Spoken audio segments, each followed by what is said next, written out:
Hey guys, I just wanted to use this as kind of like a part two to my first video slash answering questions from the comments. There were a couple questions and I just kind of want to do a quick little video just to kind of answer some of those and kind of show a little more what you can do once you print these things out. So let's get into it.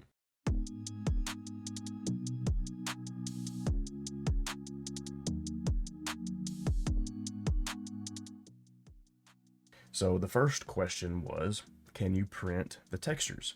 So you can, and I think I answered in the comment that you can either use this type here, this format. I don't know how to pronounce it, so you can use that one, or you can do the wavefront one. I'm just going to use this one because it was default, so we'll just kind of keep it simple.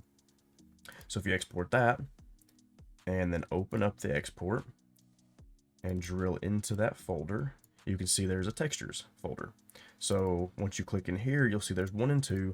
Not sure why they kind of separate them this way, but there are pictures at the very bottom of each of these folders, so you can kind of do it, go whichever one you want first. So we'll do the first one, kind of keep drilling down till you see pictures, and there you go.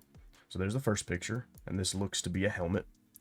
So we'll exit out of that, go back to 2, drill down into it as well, color, and then here we go. So now we got 4 pictures.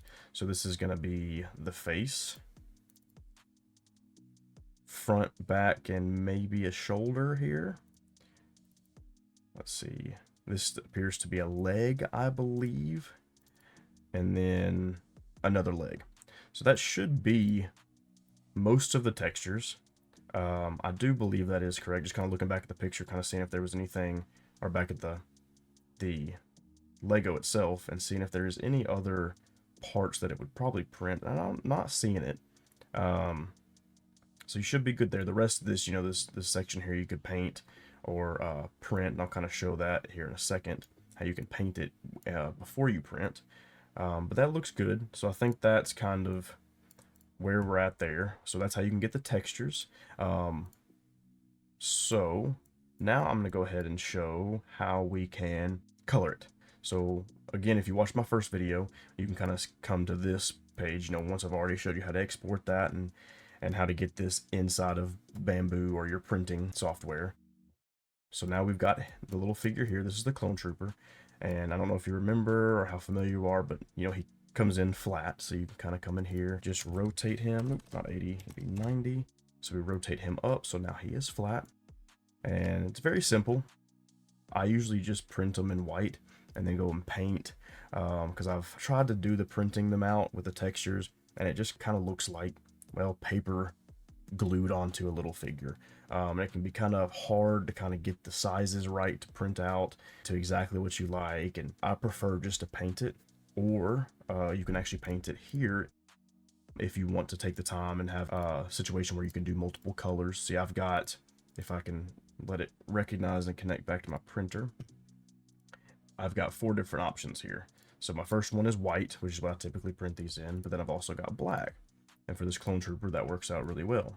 So if you select your trooper, go up to this paint bucket, you can see it's now showing both of my colors here. And if you wanted to add a third one, you just click the little plus button.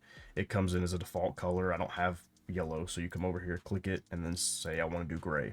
So now you've got all 3 of your colors here. Now, as I also pointed out, I prefer the fill option. Well, as you can see, that's not very precise. It's just going to color the entirety of the figure, and we don't want that.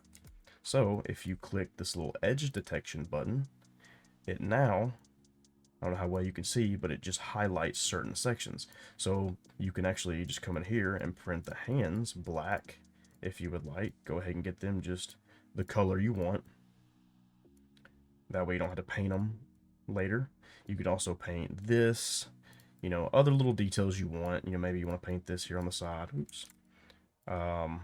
Things like that. The face is kind of hard. I think it's kind of more flat on this model, so it's kind of hard to kind of single that out. But you can kind of do whatever you want. You can kind of mess around with the fill angles, the section view. You can kind of mess around with some of these settings and see if that kind of helps. If it's not as precise as you would like. And there's also several different tools here. But yeah, that's kind of what I wanted to show. So now you know how to print textures, you know how to print and change the colors, and yeah. So hopefully that answered the questions. Hopefully that's a good little part 2 to the video. And please let me know. I'm still trying to get the hang of this, and I want to answer your questions and provide videos to your questions. So we're all in this together. I'm learning, you're learning. So just yeah, just let me know if you have any more questions, and I'll see if I can make some videos. Anyway, I'll see you later. Thanks for watching.